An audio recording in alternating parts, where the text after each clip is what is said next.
Guys, this is Joy. I am back again with another video. So today I actually have a special topic. But before I do get into that, I did want to say shout out to all of my subscribers, the viewers, and everybody that leaves me comments. You guys are amazing. Please continue to keep doing that. And thank you to those of you that left me donations. Thank you guys. Love you so much. And if you are viewing my picture on the video, I did do a podcast. Make sure you check that out. It was absolutely amazing. I talked about how I overcame narcissistic abuse while living with my aunt for 5 years. So if you guys want to listen into that, definitely click. There's a link below. But anyway, you guys, let's get into the topic. I want to talk about why didn't the narcissist love us? The narc. They didn't love us at all, right? And now we're hurt, we're confused, we're wondering why, what happened? What did I do something wrong? Was I the problem? Was I the issue? What is it, right? So first of all, I just want to say that it was not you at all. It was the narcissist. This person, to be a narc, you have to lack empathy. You have to not be able to love. You don't share feelings and emotions and all those things. Like, to be a narc, you hate that. Like, that's not what you come into a relationship for. If you're a narcissist, you come into the relationship looking to gain fame, power, status, money, to use that person, to abuse them, to belittle them, to humiliate them, right? That's what narcissists do. Now, in a healthy relationship, yeah, we come into the relationship, we're looking, maybe for love. We're looking to share our life with someone, not necessarily to use a person or abuse them or manipulate the situation or get over on them in any way at their expense, right? That a healthy relationship is about give and take, equal balance, and you sharing your life with one person. But a narcissist comes into the relationship looking to gain, to advance themselves at the expense or even exploit a person at the expense of another person, right? And that's never okay to do, right? So the narcissist not loving you has nothing to do with you. Again, I'm going to say that again. The narcissist not loving you had nothing to do with you and everything to do with the narcissist, right? When the narcissist met you, they wasn't looking at you as if, oh my God, she's beautiful. She's a good person, great personality. She has a lot of things going on for herself or himself.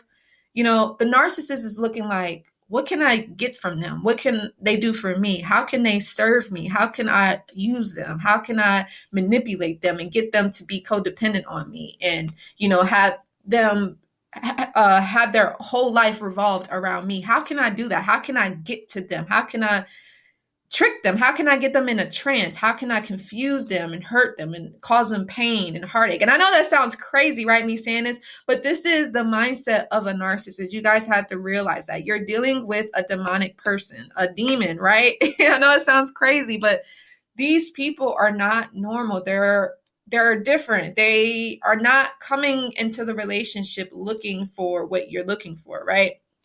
They want arguing, they want fighting, they want confusion, they want the drama, they want the chaos.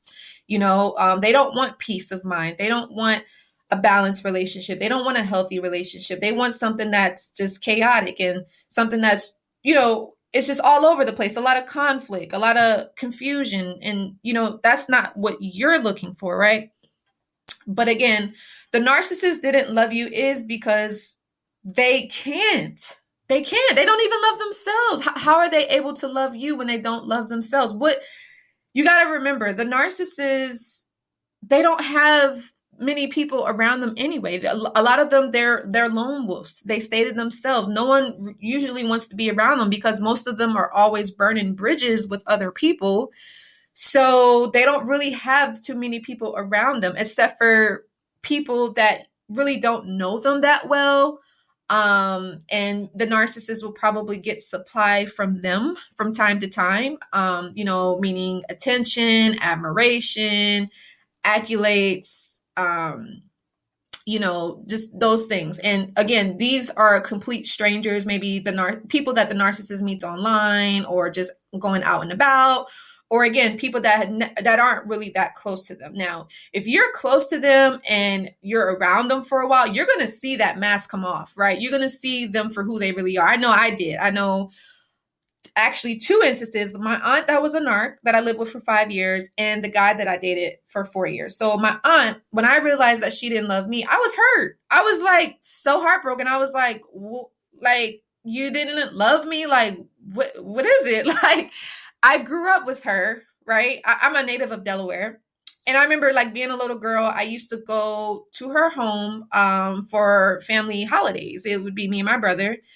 Well, actually, all like my dad's side of the family is like super big, and we would all go and visit for like Thanksgiving and Christmas and even Halloween. I remember being young, and I used to go trick or treating at her house, and even in the neighborhood, it was a lot safer there. And I remember I used to make Christmas cookies with her for Christmas, and even Thanksgiving, we would have dinner there. Her food was amazing. She cooked really good food. Even living with her in California, I would do the same thing. Go there for Thanksgiving, the holidays. It was good.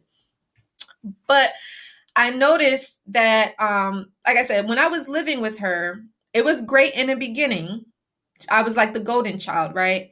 And then towards maybe like after the second year to like after the first year or so, she started to be very critical of me. She started to kind of disagree with the things that I would say, and she would not allow me to feel my feelings, and everything that I did wasn't never good enough for her. And I'm thinking like, did I do something wrong? Like, am I the problem? Like, what am I doing that's so wrong? I'm here living. I was like at the time 17, 18, 19. You know, I came from Delaware, and I was just starting a new life, starting over, right?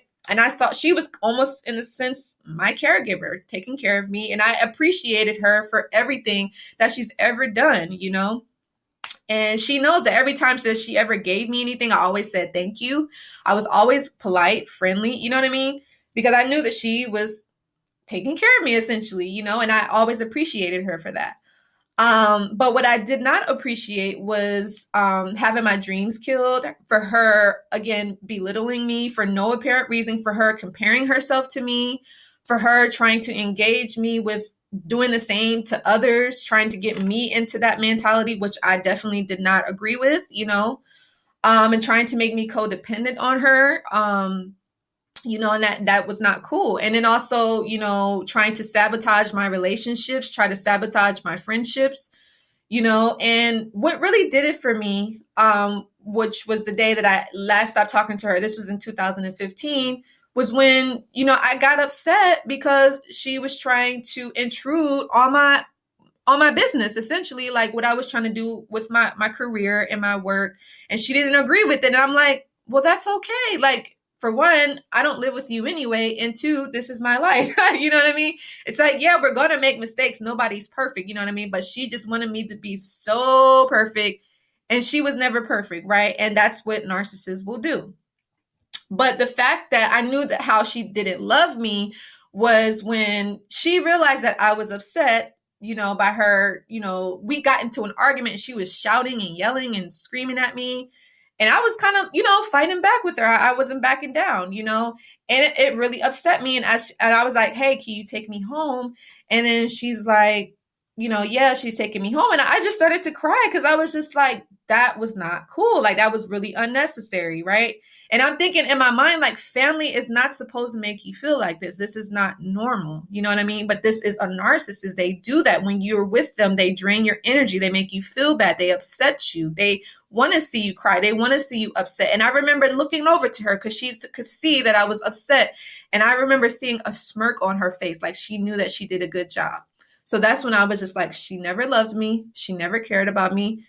And that's just what it was. And I had to accept that. And that was so hurtful, right? Now, even the guy that I was dealing with, how I knew he didn't love me was because, for one, you know, we hadn't been in contact for a while. So I knew eventually, like, he was probably talking to someone else, but he was still kind of future faking me. So that happened. And then, you know, once I did move out on my own, I had my own place. And he didn't tell me that he had a girlfriend, but something should have said that maybe he was with someone. He didn't say that he was dating or anything. And maybe I didn't ask, but So I remember I reached out to him and I was like, hey, did you want to come by? Because at the time I seen him as a mentor. I was like, okay, like he helped me move out. He was definitely an inspiration. He was kind of teaching me. And the whole reason why I met him was I met him on Twitter and I saw he was a music producer. I think he still is actually. But I was like, oh, like you're a music producer, maybe you can help me. And so that was the whole reason behind how we met and how our friendship developed. And I was like, okay, so you can help me. And then we started to meet up with each other and he started like looking at me funny. And, we started kissing and holding hands and hugging and all that stuff. So that happened. I fell in love. I thought he did, but he didn't. The reason why I knew was because how he discarded me like that and how he gave me the silent treatment. And also after I was like, I don't want to talk anymore. He gets upset. And then I think it was like a week later, he posts a picture of the new supply up, right? And so that's not love, right? You know what I mean? It's like if you are with someone and it's about love, you don't abandon that person. You try to make things work. You try to figure out how you can make things better. But for one, you wouldn't even have that kind of toxicity from the beginning. You guys get what I'm saying? So anyway, I'm saying all this to say is that the narcissists, they can't love you. They're not looking for love. So it wasn't your fault. When they discarded you or if you left them and then they moved on to someone else, they're not going to love that other person either. So don't even have that be a thought in your mind, right? It was nothing that you did that was wrong, that was bad, right? You actually, if you left them or if they discarded you, you were actually probably starting to see through their mask, seeing right through them and seeing like, okay, are they putting on a front? Like something is not right. Something is not real. I'm not happy. I'm not gaining anything out of this. This is actually draining me. I'm not growing. I'm sad. I'm depressed. I'm crying all the time and I'm not getting anything out of this. And I want more. I want love and I want to grow. I want to expand. And I can't do that with you because you're still vibing at a low vibration. You guys get what I'm saying? So anyway, again, the narcissists, they can't love you. They'll never love you. So it's probably best to just move on. You may have to accept it. Maybe you had to accept that you were in love with a lie. I know that's hurtful to hear, but that's just the truth. I had to accept that as well from both my aunt and the guy narc that I dealt with. So it was a lot of healing, a lot of grieving that I had to do. But I was able to overcome it and I'm so happy and I feel so better. I know I can laugh about it now, but previously, like, it was just hurtful, you guys. So empathy to those of you that have gone through the same thing. But if you guys enjoyed this video, please give it a like, a share, and a subscription. I hope that you guys have a great day. And if you would like to learn more about how you can overcome narcissistic abuse, you guys can visit my website. And you can contact me directly at my email at livenarcfree9@gmail.com. Also, I do have a 90-day coaching program, which helps with overcoming narcissistic abuse. If you guys would like to learn more about that, definitely that's on my website as well. I hope you guys have a great day. Again, like this video, share, subscribe, leave a comment if you think this was helpful and insightful. Let me know what you guys learned from this. And I hope you guys have a great day. And I will talk to you guys later. And don't forget to check out my podcast. That link is going to be below, or I was a guest on a podcast. So you guys check that out as well. So you guys have a good one. Talk to you soon. Bye.